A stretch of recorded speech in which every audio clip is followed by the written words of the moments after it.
क्या आप जानते हैं, जिंदगी बदलने का सबसे बड़ा रहस्य किसी किताब में नहीं है, न किसी गुरु के उपदेश में।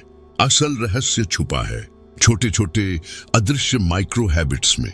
सोचो जरा, आप वही इंसान हो, लेकिन आपके दोस्त, आपके दुश्मन, यहां तक कि आपका परिवार भी 6 महीने बाद आपको पहचान ही ना पाए, क्योंकि आपका चेहरा वही रहेगा, लेकिन आपकी ऊर्जा, आपकी चाल, आपकी नजरें सब बदल चुकी होंगी। यही है असली सेल्फ ट्रांसफॉर्मेशन, और यही रास्ता दिखाती है स्टोइक फिलॉसफी। आज मैं आपको 5 ऐसे गुप्त माइक्रो हैबिट्स बताऊंगा जो अगर आपने अपना लिए तो आप अनरिकग्नाइजेबल बन जाओगे। ना जरूरत किसी दिखावे की, ना मोटिवेशनल भाषणों की, बस 5 छोटी छोटी आदतें जो आपकी पूरी किस्मत फिर से लिख देंगी। तैयार हो? तो चलो शुरू करते हैं। पहली आदत जो दिखने में छोटी लगेगी, लेकिन आपकी पूरी पहचान बदल देगी। हैबिट 1, सुबह की स्टोइक साइलेंस, सुबह की मौन साधना। सुबह की शुरुआत आपके पूरे दिन का नक्शा तय करती है, लेकिन सच ये है कि ज्यादातर लोग सुबह उठते ही गुलाम बन जाते हैं। मोबाइल की गुलामी, नोटिफिकेशंस की गुलामी, दूसरों की उम्मीदों की गुलामी। सोचो जरा, जैसे ही आप आंख खोलते हो, कोई और आपको बता रहा है कि आपको किस चीज पर ध्यान देना है। कोई और तय कर रहा है कि आपको किससे जलना है, किससे तुलना करनी है, किस बात पर चिढ़ना है। आपका मन सुबह से ही अपना नहीं रहता, लेकिन स्टोइक्स ने इसे अलग तरह से देखा। उनके लिए सुबह सिर्फ एक समय नहीं थी, वो थी एक पवित्र द्वार, एक मौका जहां इंसान खुद को फिर से जन्म दे सकता है। क्या करना है? सुबह उठते ही कोई स्क्रीन नहीं, कोई किताब नहीं, कोई बातचीत नहीं, बस बैठ जाओ। 3 मिनट, 5 मिनट, जितना हो सके। आंखें बंद करो, सांसों की आवाज सुनो, विचारों का शोर देखो, बिना उसमें खोए। यही है स्टोइक साइलेंस, क्योंकि मौन इंसान की असली शक्ति को जगाता है। मार्कस ऑरेलियस लिखते हैं, सुबह उठते ही खुद को याद दिलाओ, आज मुझे मूर्ख लोग मिलेंगे, स्वार्थी लोग मिलेंगे, गुस्सैल लोग मिलेंगे, लेकिन मैं शांत रहूंगा, क्योंकि वे मुझे चोट नहीं पहुंचा सकते। भाई सोचो जरा, एक आदमी जो दिन की शुरुआत इसी सोच से करता है, उसे कोई भी चीज हिला सकती है क्या? स्टोइक साइलेंस आपको यही ताकत देती है। आप दिन का मालिक बनते हो। आपका मन किसी नोटिफिकेशन या खबर पर रिएक्टिव नहीं होता। आप खुद तय करते हो कि आपको कैसे जीना है। एक बार की बात है, एक सैनिक था जो हर रोज सुबह उठते ही युद्ध की तैयारी करता था, लेकिन वो तलवार से नहीं बल्कि मौन से शुरू करता था। उसके साथी हंसते थे, कहते, तू पागल है, ये मौन तुझे क्या ताकत देगा। लेकिन युद्ध भूमि में जब बाकी सैनिक घबरा जाते थे, गुस्से में गलती कर बैठते थे, वो सैनिक शांत खड़ा रहता था। उसकी तलवार कभी जल्दबाजी में नहीं चलती थी, उसका ध्यान कभी बिखरता नहीं था, क्योंकि वो हर दिन मौन में खुद को तैयार करता था। धीरे धीरे लोग समझ गए, ताकत तलवार में नहीं थी, ताकत मौन में थी। भाई यही कहानी हम सबकी है। दुनिया रोज हमारे सामने एक युद्ध की तरह आती है, और सुबह का स्टोइक साइलेंस हमारी असली कवच है। दूसरी आदत, जिसे ज्यादातर लोग मजाक समझते हैं, भावनाओं की डेली जर्नलिंग, इमोशन ऑडिट। दिन का अंत अक्सर हम बस थके हुए कर देते हैं, टीवी, मोबाइल या बस बिस्तर पर गिर जाना। लेकिन स्टोइक्स मानते थे, दिन का असली अंत तभी होता है जब आपने खुद से हिसाब लिया हो।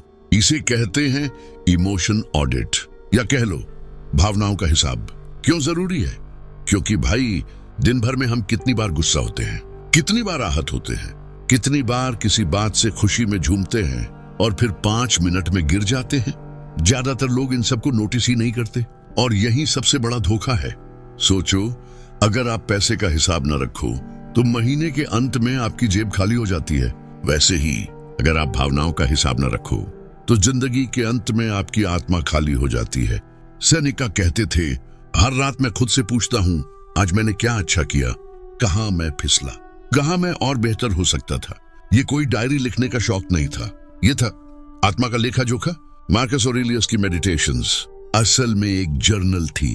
वो किताब नहीं लिख रहे थे, वो खुद से बात कर रहे थे, खुद को सुधार रहे थे। कैसे करना है?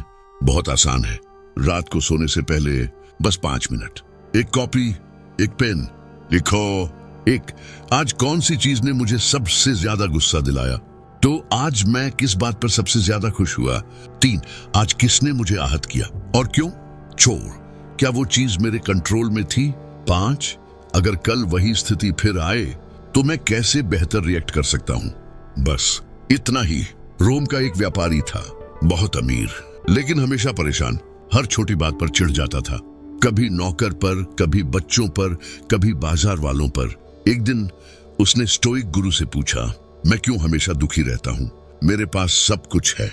गुरु ने कहा, रात को एक काम करो, हर दिन लिखो किस बात ने तुम्हें सबसे ज्यादा परेशान किया।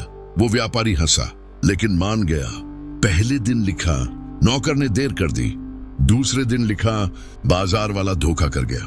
तीसरे दिन लिखा, पत्नी ने उल्टा जवाब दिया। और धीरे धीरे उसने देखा कि वही बातें बार बार दोहराई जा रही हैं। असल समस्या नौकर नहीं था, बाजार नहीं था, पत्नी नहीं थी। असल समस्या थी उसका अपना गुस्सा, उसकी अपनी अधीरता। कुछ ही महीनों में वो आदमी बदल गया। लोग कहते, ये वही व्यापारी है, ये तो पहले से आधा गुस्सा भी नहीं करता, क्योंकि उसने अपनी भावनाओं का पैटर्न देख लिया था। तीसरी आदत शायद सबसे सख्त है, माइक्रो डिसिप्लिन, 1% रूल। जिंदगी बदलना कोई जादू नहीं है। कोई बड़ी बड़ी योजनाएं या लक्ष्य भी ज्यादातर टूट जाते हैं। असल खेल छोटी छोटी आदतों का है। Micro discipline. सोचो, अगर आप हर दिन 1% बेहतर होते हो तो 1 साल बाद आप कितने गुना बदल जाओगे? गणित कहता है 365 दिनों बाद सिर्फ 1% रोज सुधार से आप 37 गुना बेहतर बन जाते हो। लेकिन अगर हर दिन 1% गिरते हो तो आप खुद को खो देते हो। यानी असली सवाल यह है, हर दिन आपका 1% किस दिशा में जा रहा है? अपनाने का तरीका। स्टेप 1, एक माइक्रो हैबिट चुनो, जैसे सुबह उठकर बिस्तर ठीक करना। स्टेप 2, 30 दिन सिर्फ उसी को निभाओ। कितनी भी व्यस्तता हो वही आदत निभाओ। स्टेप 3, हर बार खुद से कहो, ये मेरी छोटी जीत है। स्टेप 4, धीरे धीरे नई माइक्रो हैबिट जोड़ो। एक साथ 10 आदतें मत भरो, एक एक करके। चौथी आदत, सबसे मुश्किल लेकिन सबसे जरूरी, डिजिटल उपवास, डिजिटल फास्टिंग। आज के समय में लोग भोजन के बिना रह सकते हैं, लेकिन मोबाइल के बिना नहीं। सोचो जरा, सुबह उठते ही दूसरों के विचार आपके दिमाग में भर दिए जाते हैं। आपका ध्यान, आपका समय, आपकी शांति सब छीन लिया जाता है। स्टोइक कहते थे, जो आदमी अपने ध्यान पर काबू नहीं रख सकता वह किसी चीज पर काबू नहीं रख सकता।